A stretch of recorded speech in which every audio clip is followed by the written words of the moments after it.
Good afternoon. My name is Steve Johnson. I am the winemaker here at Parallel 44 and Door 44, and I want to thank you for taking the time to join me today.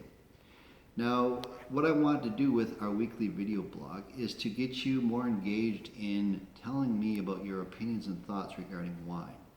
You know, the topics regarding wine are limitless, and the opinions regarding wine are neither right or wrong, just different opinions that kind of make the whole experience more enjoyable for everyone. So I invite you to comment on our videos and to share with us your thoughts to make this an interesting experience for everyone.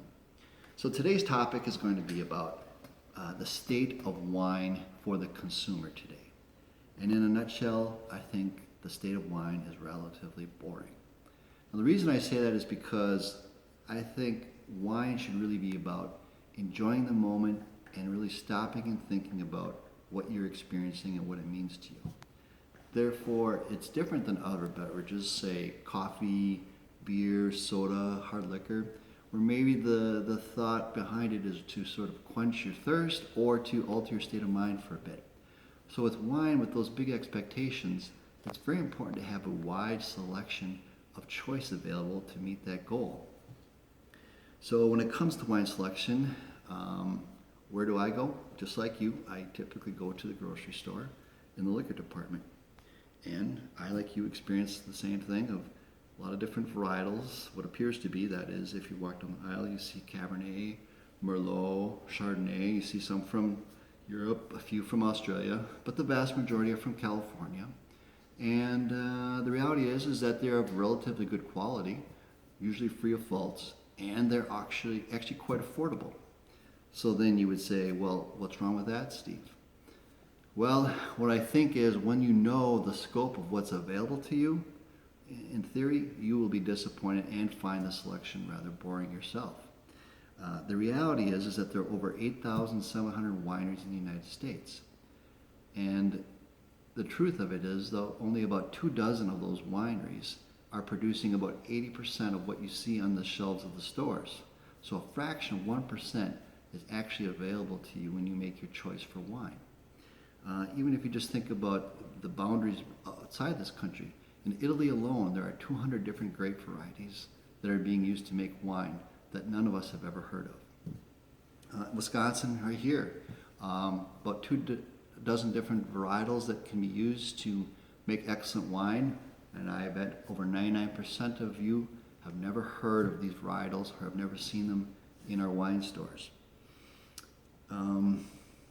So why is this a bad scenario? Well, the reality is only the large producers are able to really produce wine at a price that's commonly sold in stores at.